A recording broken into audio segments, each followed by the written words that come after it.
देखिए हम लोग आज पढ़ने वाले हैं हिस्ट्री, जो बहुत पुरानी हिस्ट्री है, एंशियंट हिस्ट्री, उससे भी और पहले, जिसमें आदि मानव का काल था। और वो टॉपिक हम लेंगे और साथ साथ छत्तीसगढ़ को उसमें डालेंगे। मतलब हम देखेंगे कि उस समय छत्तीसगढ़ में क्या हो रहा था। तो अ, उसको समझने से पहले मुझे लगता है कि थोड़ा सा इंट्रोडक्शन हम थोड़ा सा समझ सकें कि इंग्लिश में या हिंदी में जो लिखा रहता है पाषाण काल, पूरा पाषाण काल या नवपाषाण काल, वो होता है क्या और क्या सीक्वेंस में है। तो थोड़ा सा इंट्रोडक्शन यहाँ पे लेंगे और यहाँ से फिर हम चले जाएंगे छत्तीसगढ़ की हिस्ट्री से उसको मिलाते हुए। तो हिस्ट्री में देखिए कि हमारे पास जो पहले आएगा that is stone age. Stone age है मतलब जब आदि मानव ने पत्थर का इस्तेमाल किया। उसके बाद जो आएगा वो है कॉपर। उसके बाद उसे कॉपर मिलता है और लास्ट में उसे आयरन मिलता है। ये तीन बेसिकली है। जो स्टोन एज है, उस स्टोन एज के अंदर में क्या है, अलग से फिर तीन उसके भाग होते हैं, है ना। स्टोन एज के अंदर में तीन भाग होते हैं। मैं यहाँ पे एक बना रहा हूँ और मैं कोशिश करूँगा कि मैं एक ऐसी वीडियो बना पाऊँ शॉर्ट में जिसे देखने के बाद आपको कोई और वीडियो ना देखनी पड़ी, ना देखना पड़े, सॉरी। तो ये तीन भाग हैं। तो जो पहला भाग है उसे हम कहते हैं कि पैलियोलिथिक, है ना। इसे कहते हैं हम लिथिक, है ना, पैलियोलिथिक। जो उसके बाद आता है इसे हम कहते हैं मेसोलिथिक। और जो लास्ट में आता है उसे कहते हैं नियोलिथिक। आई बात समझ में? हिंदी में बाद में इसको नीचे लिखेंगे, इंग्लिश वाला पहले ले लेते हैं क्योंकि थोड़ा कन्फ्यूज़न कभी कभी ये पैदा करता है। तो जो पैलियोलिथिक है इसका मैंने ट्रिक भी बनाया है। जैसे मेरा नाम नीरज पोद्दार है तो मैंने इसको एनपी लिखा है और पीएम बना दिया, प्रधानमंत्री, अपने नाम के साथ में। तो पैलियोलिथिक, मेसोलिथिक, नियोलिथिक और पी के यहाँ कोई मतलब नहीं है। अब जो पैलियोलिथिक है ये फिर तीन भागों में विभाजित है। तो अगर मैं इसे ऐसे एरो बनाऊं, ये ऐसे एरो बनाऊं, है ना, तो इसमें फिर तीन हिस्से आते हैं। एक आता है लोअर, एक आता है मिडिल और उसके बाद एक आता है अपर। लोअर, मिडिल, अपर, ट्रेन की बोगी की जैसे आप याद रख लीजिए। ये तीन हिस्से हैं इसके। तो अब ना ये तो हो गया सिंपल, लेकिन ना इसमें इम्पॉर्टेंट होता है कि ना जो साल हैं, वर्ष हैं, उससे इसको समझना बहुत ज़्यादा ज़रूरी हो जाता है। अब जैसे देखते हैं यहाँ पे मैं एक लंबा सा कॉलम बना रहा हूँ एक रेक्टेंगुलर शेप में। ये अब मैं इसमें लोअर लिख रहा हूँ। ये लोअर पैलियोलिथिक का एज है और यहाँ पे देखिए मैंने एक उसको पार्टीशन दिया है। तो ये वाला जो पॉइंट है, इस पॉइंट में मैं यहाँ पे लिख रहा हूँ 35 लाख, है ना। और ये तुलना कहाँ से हो रही है? ये तुलना हो रही है इस पॉइंट से, पॉइंट बी से, है ना।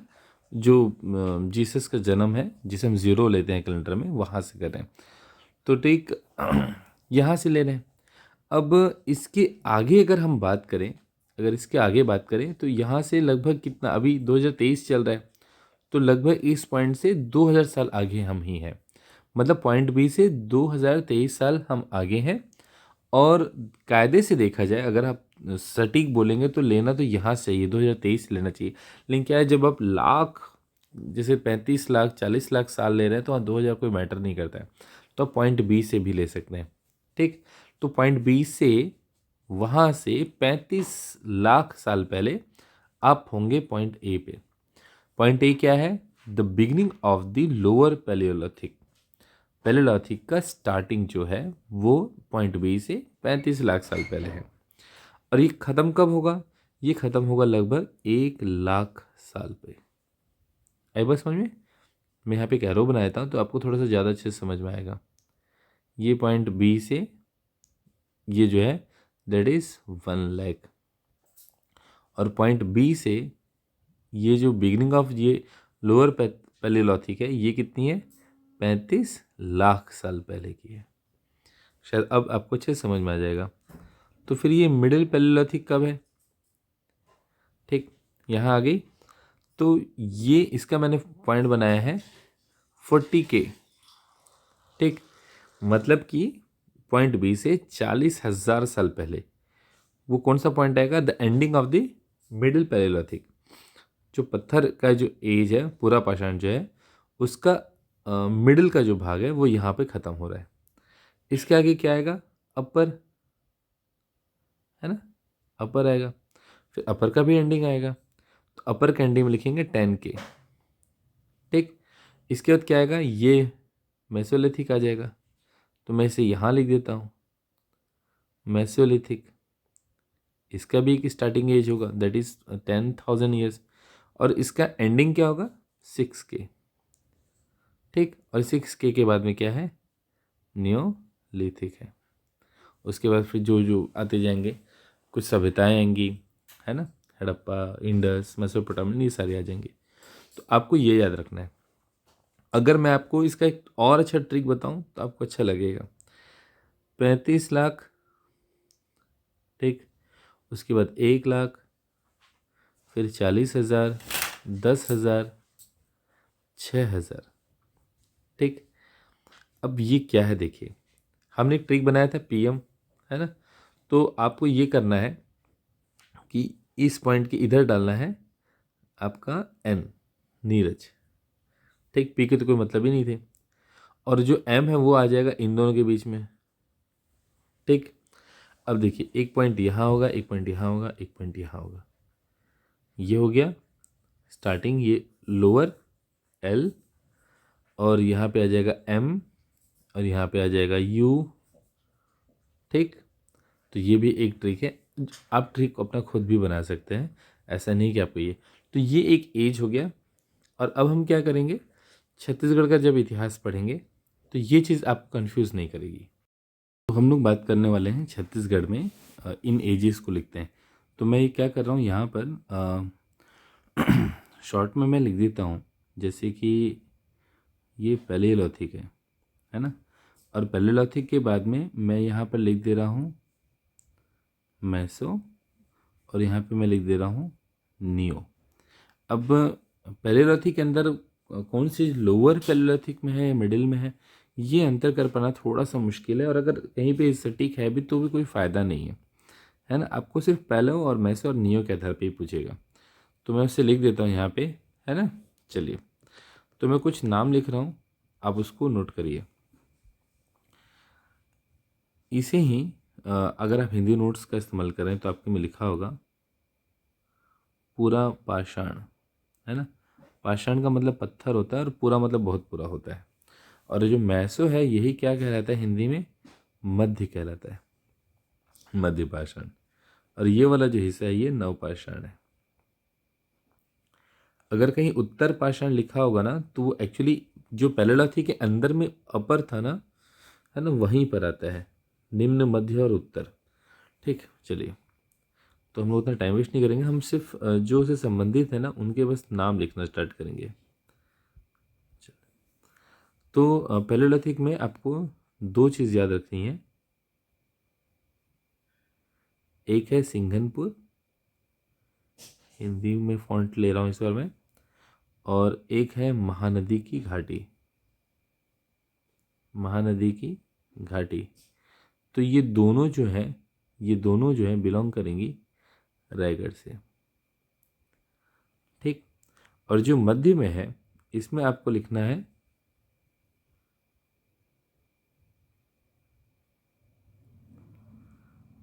कबरा पहाड़। क्या है, कबरा पहाड़।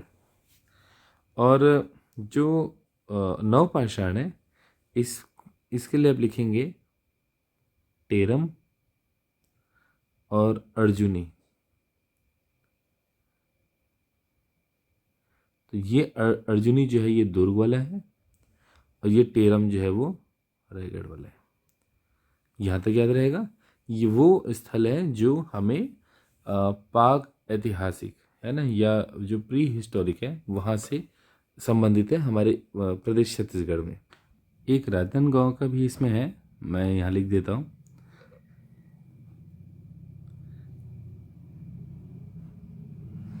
राजनांदगांव में एक चितवा डुमरी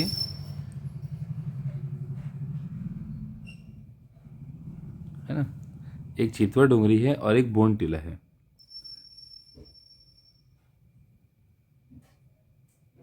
ये बोन टीला है ना।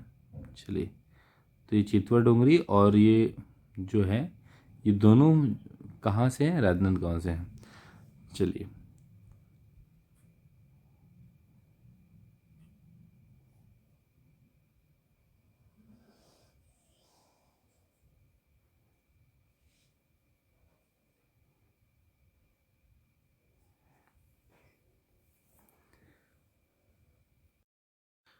और इसे मैं यहाँ नीचे ले आता हूँ। चलिए, तो अब हम लोग क्या करने वाले हैं, जो सिंघनपुर है, सिंघनपुर, और इसके बाद कबरा, और जो थर्ड है चितवा डोंगरी, ये तीन प्रमुख हैं। और इनमें क्या विशेषता है उसको शॉर्ट में देखते हैं। यहाँ पर सिंघनपुर में क्या है, मैं कोशिश करूँगा उस कलर को दिखाने की। ये लगभग लगभग इसी कलर के हैं, है ना। ये ऐसे इंसान बने हुए। तो ये जो आप आकृति देख रहे हैं इंसानों की, ये आपको दिखेगा कि एक पैटर्न है सीढ़ी के जैसे, ऊपर से नीचे या नीचे से ऊपर, जो भी बोलें। तो एक सीढ़ी नुमा है, और एक कलर आपको दिख रहा है लगभग इसको थोड़ा लाइट वर्जन, ईंटों को रगड़ने के बाद जो कलर आता है उस कलर से बनी हुई आकृतियाँ हैं। ये आपको कहाँ मिलेंगे? ये दोनों जगह मिलती हैं, सिंघनपुर में भी मिलती हैं और दूसरी जगह कहाँ मिलती हैं? आपको कबरा पहाड़ में भी मिलती है ना। मैं यहाँ पेस्ट कर दे रहा हूँ। तो कबरा और इसमें कॉमन क्या है कि हमको सेम प्रकार के मतलब सीढ़ी नुमा बोल सकते हैं, हमको क्या मिलते हैं? हमको मानव श्रृंखला मिलती है, सीरीज ऑफ ह्यूमन मिलते हैं, है। क्या मिलते हैं? ह्यूमन सीरीज मिलती है पेंटिंग में। क्या मिलती है? ह्यूमन सीरीज मिलती है हमको पेंटिंग में। पेंटिंग में इंसान ऊपर से नीचे ढलान नुमा मिलता है। और क्या खास बात है? इसका कलर, कलर को याद रखिएगा किस कलर में है। और यहाँ पे हिंदी में एक वर्ड है जो क्या मूसल कहा जाता है ना। मूसल एक प्रकार का औजार है जो यहाँ मिला है। पर कबरा में क्या मिला है? तो कबरा में कुछ ऐसा औजार मिला है ना। अब ये जो औजार है पत्थर का, और यहाँ पे जो एज है थोड़ी सी इसमें धार है। अब यहाँ पे इसने लकड़ी लगाया, कैसे लगाया पता नहीं, बट ऐसे आधा हाफ लूनर अर्ध चंद्राकार के आकार में मिला हुआ यहाँ पे एक औजार है। और इसमें क्या मिला है? इसमें हैमर मिला है ना। ये हो सकता है कुछ ऐसा रहा हो, और बीच में थोड़ी सी जगह है, मतलब इसमें डंडे को लगा के एक हथौड़ा जैसा बनाया गया था। तो ये तीन चीज़ें बहुत इंपॉर्टेंट है इन तीन जगहों से। अब इनसे जुड़ा हुआ कुछ इंटरेस्टिंग चीज़ देख लेते हैं।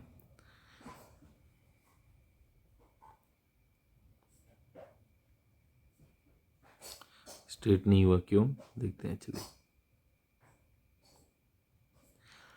अब केव के बारे में अगर कोई पूछेगा छत्तीसगढ़ का, तो सबसे एंशंट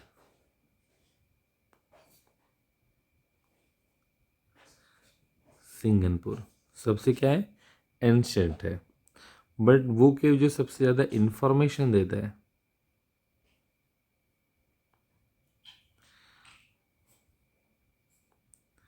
कबरा। क्यों, मैं बता रहा हूँ। जो कबरा पहाड़ है ना, यहाँ पे मैं यहाँ पे गया हूँ, एक ऐसे कछुआ जैसी भी आकृति है दीवार पे, जिसके ऐसे पाँव बने हुए हैं। और ऐसा ना,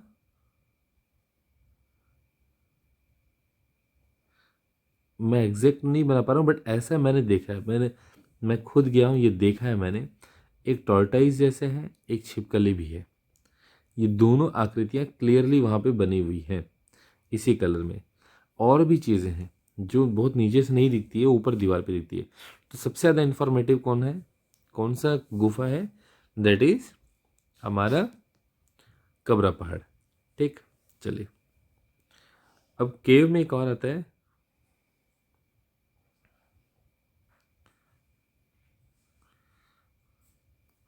लंबी द लॉन्गेस्ट वन। सबसे लंबी जो गुफा है तो वो आएगी बोतलदा। ठीक,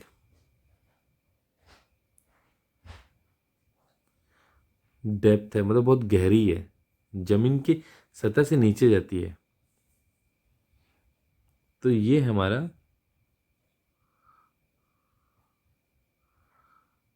Kutumsar, that is in Bastar.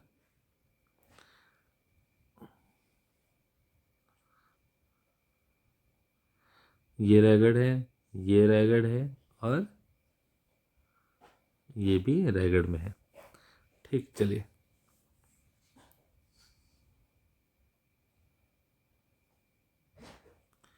देखिए, स्टोन आर्ट, स्टोन से जुड़ा हुआ जितना चीज़ है सबसे ज़्यादा हाईएस्ट कहाँ पर है?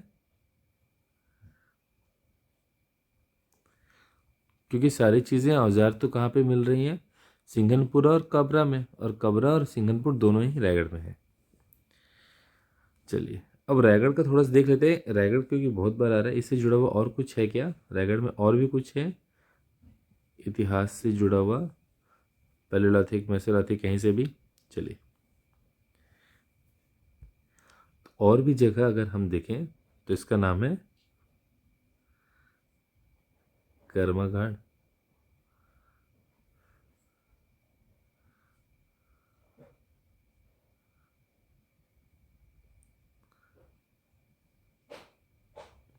सोनबरसा, है ना। ये कुछ खास जगह हैं, आप याद रख सकते हैं। चलिए, जैसे रायगढ़ फेमस है कई सारी चीज़ों के लिए, वैसे ही एक कोंडागांव भी, कोंडागांव नारंगी रिवर के किनारे। यहाँ पर भी हमको क्या मिलते हैं? काफ़ी सारे अवशेष मिलते हैं स्टोन एज के। ठीक, एक आध नाम मैं यहाँ लिखवा देता हूँ, दैट इज राजपुर, है ना, और गढ़चंदेला।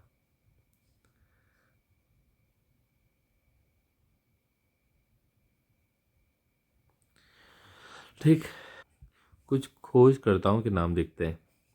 जो सबसे ज़्यादा इम्पोर्टेंट यहाँ पे दिख रहा है उनमें से एक है सिंघनपुर और कबरा को किसने खोजा है? तो आपको लिखना है एंडरसन ने खोजा और 1910 में खोजा। इम्पोर्टेंट क्यों हो जाता है? क्योंकि 1921 में हड़प्पा की खोज हुई थी और that was done by Dayaram Sahni. उससे भी लगभग 11 वर्ष पहले एंडरसन ने छत्तीसगढ़ में कुछ खोजा था। तो इस हिसाब से ये ज़्यादा इम्पोर्टेंट हो जाता है और क्रुशियल भी होता है। इसके अलावा आपको याद होगा हमने एक और नाम लिया था, वो था चितवा डोंगरी, है ना। उसके लिए कौन है? तो आप याद रखेंगे BS बघेल, है ना, और डैश ये एंड कर सकते हैं रमेंद्र नाथ मिश्र।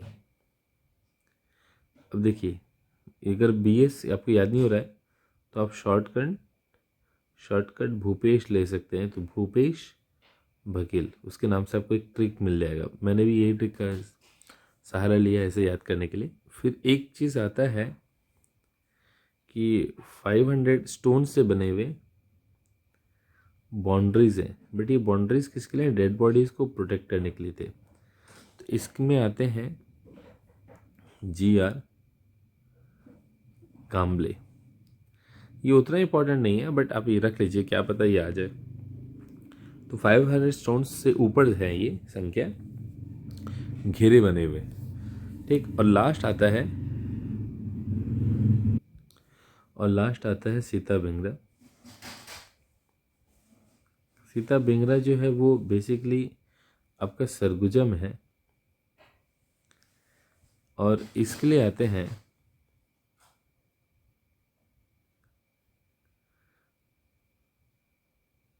औसले। अच्छा, ये जो रमेंद्रनाथ है ना, उनको यहाँ पे भी लिख लीजिएगा, क्योंकि इसमें भी रमेंद्रनाथ जी का हाथ है। किसमें? वो जो घेरे बने ना, उनके कुछ घेरे तो चितवा डोंगरी में भी मिले हैं, कुछ और भी जगह में मिले हैं। तो इसलिए रमेंद्रनाथ दोनों में आएंगे, है ना। और कर्नल औसले जो है वो सीता बेंगरा में आएंगे। सीता बेंगरा जो है रामायण से जुड़ा हुआ भी है। किससे जुड़ा हुआ है? रामायण काल से जुड़ा हुआ है। इसके बाद क्या होता है, हमारे पास आता है वैदिक काल, है ना। हमारे पास आता है वैदिक एज। तो वैदिक एज में क्या है? शॉर्टकट रायसा, ऋग्वेद, यजुर्वेद, सामवेद एंड अथर्ववेद। ठीक, ये ऋग्वेदिक है। अब हम वैदिक को दो हिस्से में बांटते हैं। देखिए, मैं उत्तर वैदिक में नहीं जा रहा हूँ, मैं वैदिक पे कर रहा हूँ। तो एक साइड हमको क्या मिलेगा? ऋग्वेदिक मिलेगा, और दूसरा जो है ना, हम उसे क्या कर रहे हैं? यजुर्वेदिक बना रहे हैं प्लस सामवेदिक बना रहे हैं। ठीक, और तीसरा हम क्या लिख रहे हैं? अथर्ववेदिक। तो हमने इस आधार पे वैदिक को बांटा है। तो कहीं ना कहीं जो हमारे पास वैदिक है उसमें हम लोग ऋग्वैदिक और उत्तर वैदिक काल, हिंदी में ऐसे बोलते हैं। ठीक, तो जो उत्तर वैदिक काल आप बोलते हैं बेसिकली, तो वैदिक में ना ये आ जाता है प्री वैदिक, और ये पोस्ट, मतलब इसी को ही हम लोग क्या बोलते हैं? पोस्ट या फिर लेटर, जो हम लोग बोलते हैं ना, वो ये वाला एज है। तो पहले ऋग्वेद आया है, उस समय कुछ लोग रहे होंगे, उसके बाद फिर 3 वेद बारी बारी से बने और उसके हिसाब से लोग थे। ठीक, तो हमारे पास एक जब हम नक्शा देखते हैं भारत का, ये ऐसा वाला जो नक्शा है ना, तो उस समय हड़प्पा के समय तो ऐसा कुछ था नहीं ना।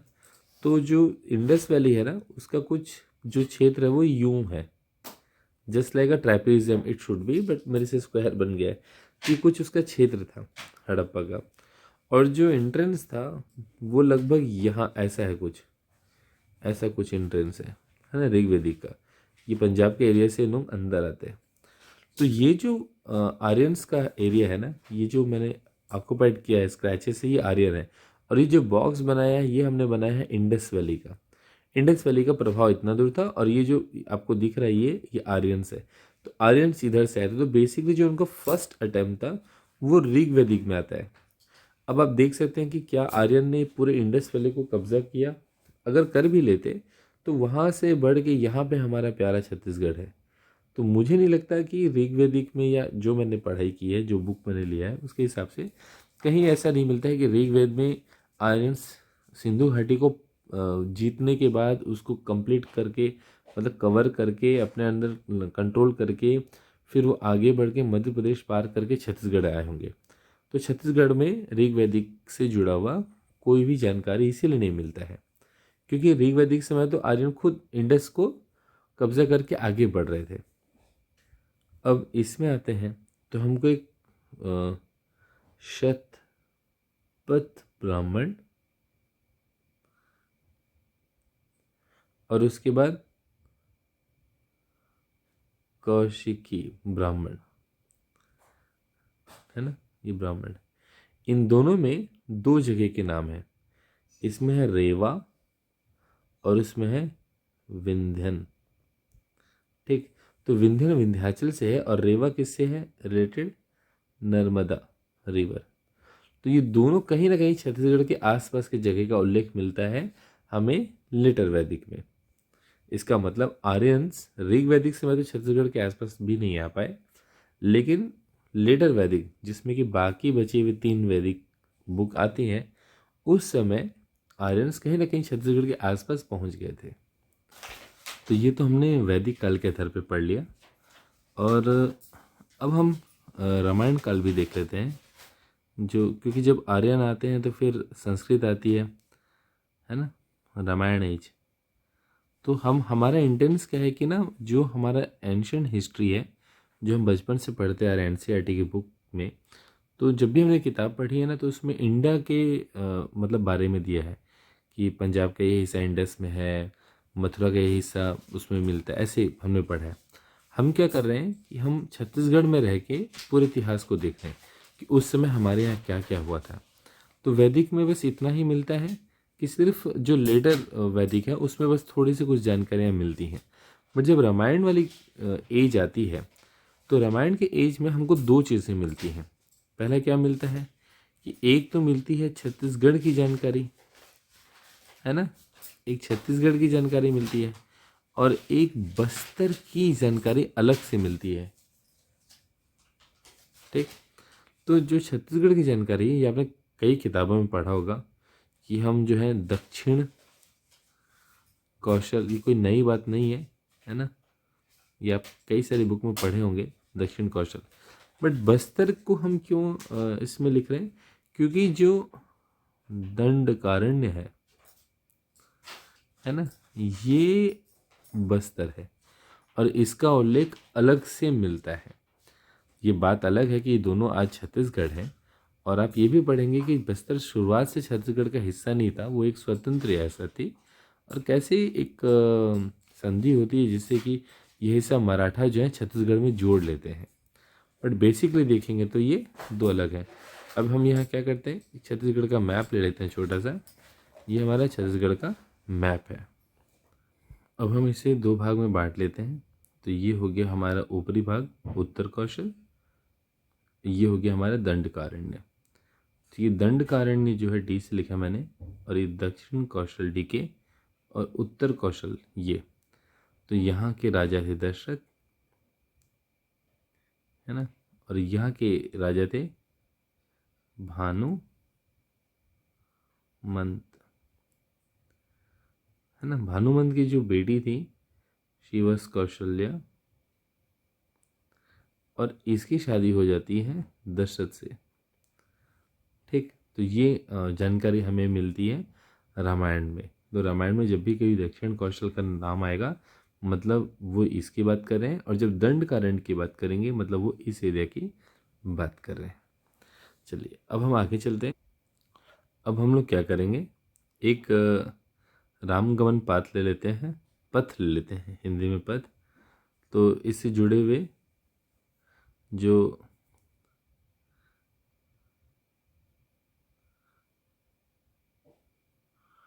रामगमन पथ है ना, डैश।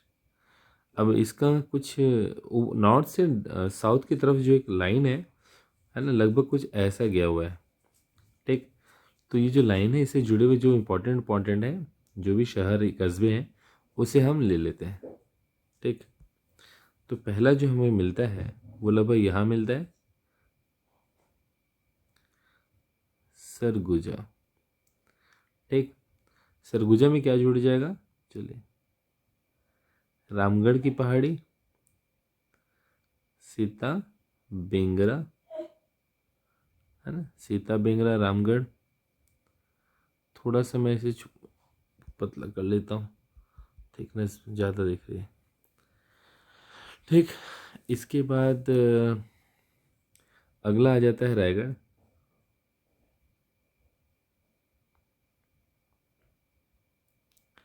यहाँ पे आ जाता है राम झरना। ठीक, फिर यहाँ आ जाता है हमारा जांजगीर। जांजगीर, जांजगीर में क्या है, दो जगह हैं, खरौद और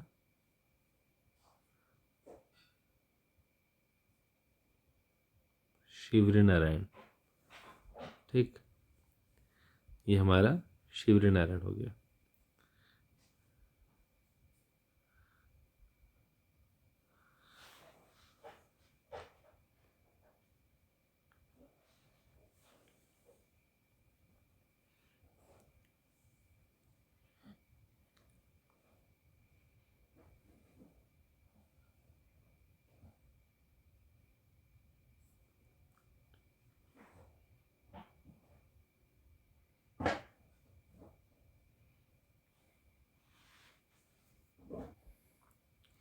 अब इसमें से खरौद जो है, जो खरौद है इसे खरदूषण इससे जुड़ा हुआ मानते हैं, और जो शिवरी नारायण है उसे शबरी, शबरी से जुड़ा हुआ मानते हैं, है ना।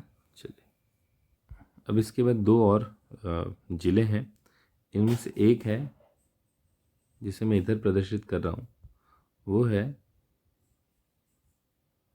बलौदा बाज़ार, और यहाँ पर मैं बना लेता हूँ धमतरी, है ना। दो ज़िले ले लेते हैं जो काफ़ी इम्पोर्टेंट है। ये किन से जुड़े हुए हैं? रामगमन पाथ से हैं, पथ या पाथ जो भी है। तो बलौदा में क्या है? वो है वाल्मीकि का आश्रम, है ना, आश्रम। और तुरतुरिया में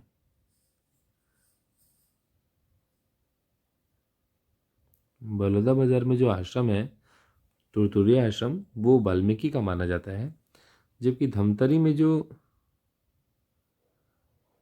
सिहावा सिहावा पर्वत है ना, जहाँ से महानदी निकलती है, ठीक, वो जगह किसके लिए है? वो माना जाता है श्रृंगी ऋषि,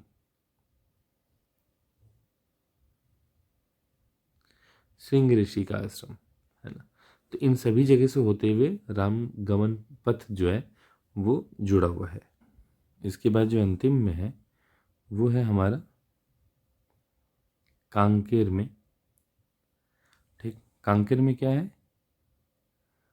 पंचवटी है, जहाँ से सीता जी का हरण होता है ना। और जो अंतिम टॉपिक है वो है बस्तर